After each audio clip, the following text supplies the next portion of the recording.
Out to the River Islands guest line we go. And on YouTube as well, we welcome in Mark Medina. How you been, friend? What's going on? Mark, good to see you, to talk to you. Nothing going on other than, once again, we have a summer where we're waiting for what LeBron James is ultimately going to do. No doubt. So when you spoke to Rich Paul, did you get the sense that he was just lying to you through his teeth the entire time?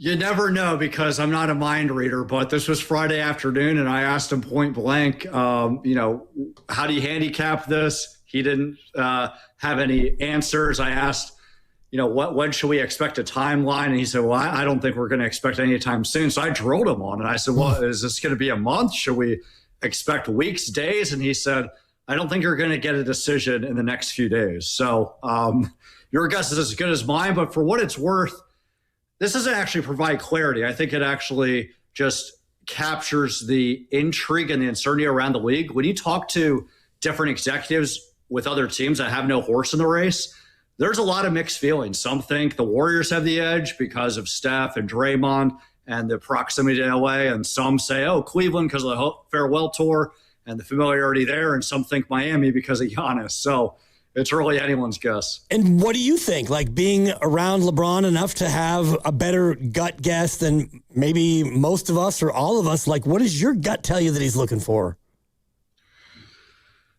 I wish I could tell you, but here's where the uncertainty stems for me, is that I think the goalposts have clearly shifted. In the past, the idea that LeBron James would take this huge discount deal was something that he wouldn't do ever since leaving Miami. He also made it clear when we've asked him how much longer he wants to play, it was always about playing at all-star caliber level and not having a relegated role. But now it's obviously changed, because he's not getting a max deal. When he's joining a team, he's definitely not going to be the number one, number two, or maybe even number three option.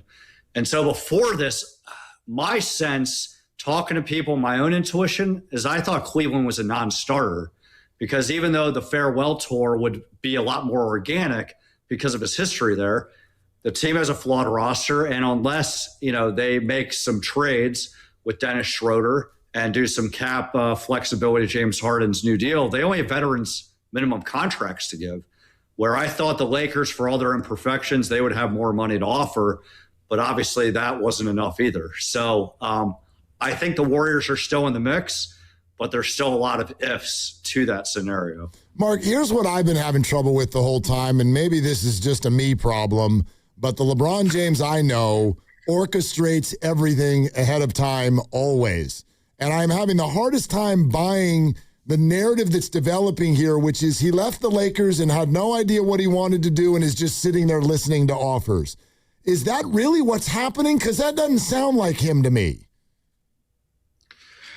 No, it's a very good point. I think LeBron James even now is very calculated, but I think unlike the earlier parts and vast parts of his career, he didn't have the leverage. So last year, when the Lakers didn't give him an extension, yes, the writing was clear on the wall that the Lakers are preparing for Luka Doncic's next era and they're prioritizing him.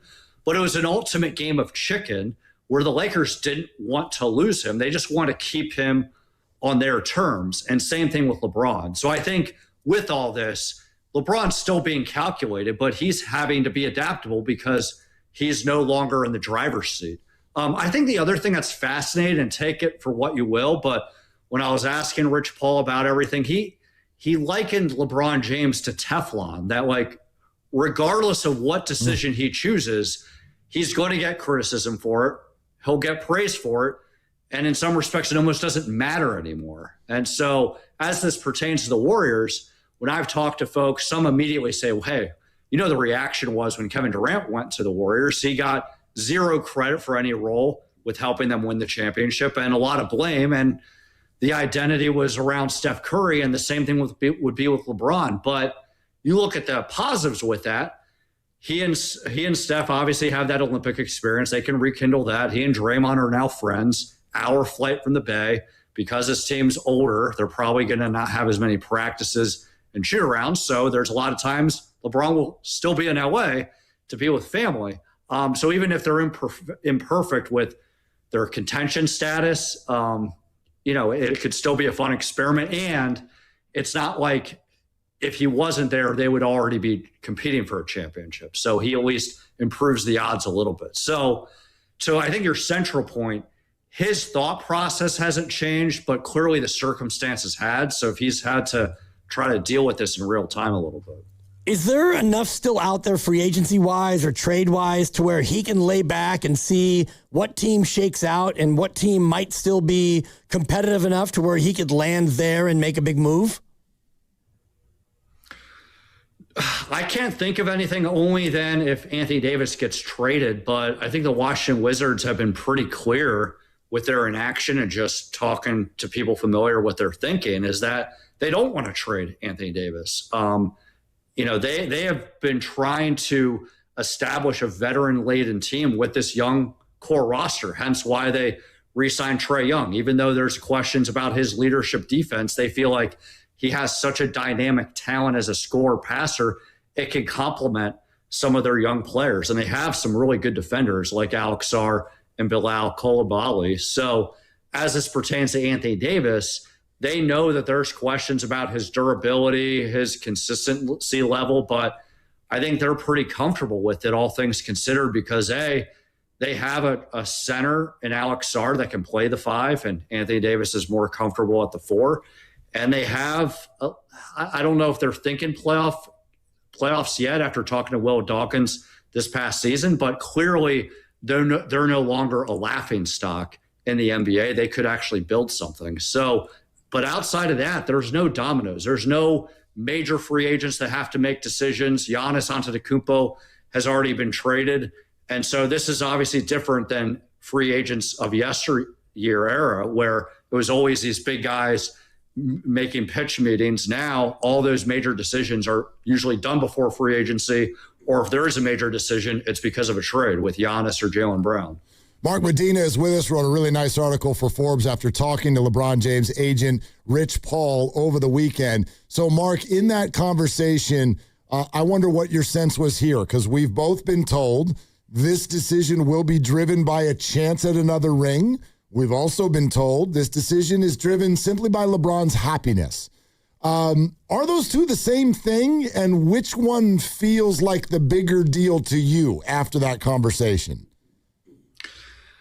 I think in fairness to Rich, he's working on behalf of LeBron, one of his many clients. And so a lot of the things he couldn't answer for, but the thing that he was making clear to me is that he's almost operating from a blank slate, that before he felt compelled to go to the Miami Heat so he could win his first championship. He felt compelled to go back to Cleveland to kind of do right with his exit there and help them deliver a championship. And now the word again that he used is that he's Teflon. There's no one that he has to answer to. It's really about what makes him feel comfortable. And clearly money can't be the biggest factor because he's no longer going to be one of the highest paid players in the NBA. But that doesn't mean he's just going to take any deal. Same thing as it comes to winning. I think there's a clear difference in not wanting to join a rebuilding team or a lottery team versus a team that's already tailor-made to win a championship and would already be in contention if he wasn't there. So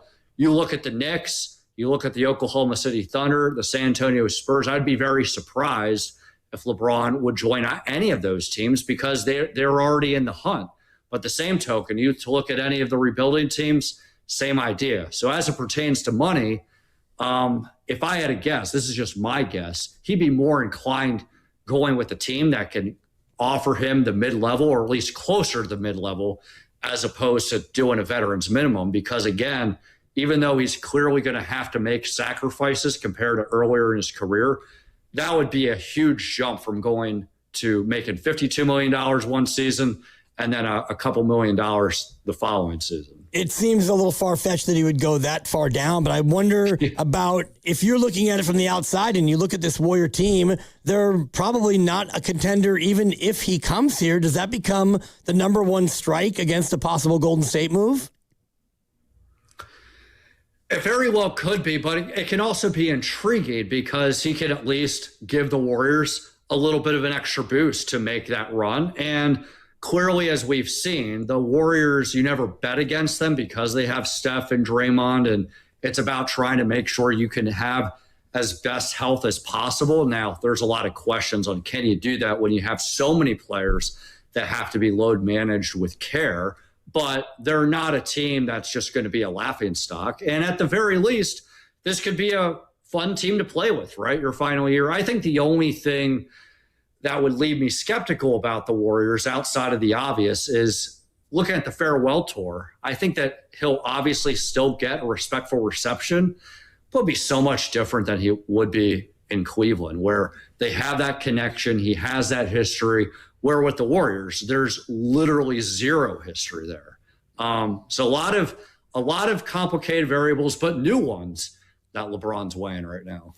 Mark, does it make sense to you that Draymond Green would opt out of his deal if the Warriors weren't getting LeBron James? Well, I think it's one of those things that if there's always a possibility, you always want to at least give themselves a chance. And I think in knowing how Draymond is, this isn't coming from him or Rich Paul, but just thinking how he operates, I think he would do that if he had some relative optimism they would get LeBron. But I think he's also doing that with the idea that he's had this partnership with the Warriors. He wants to collaborate with them to give themselves a best chance to win. And if things don't work out, they can, work out the terms respectfully, that if nothing else, he's at least getting what he would have gotten with that player option. So I think what Warrior fans are also thinking right now, especially because it's at least a moment of pessimism based on what we're hearing and the odds and all of these things. Meantime, while they're waiting, all these other players are going off the board. Where does this leave the Warriors if he says no?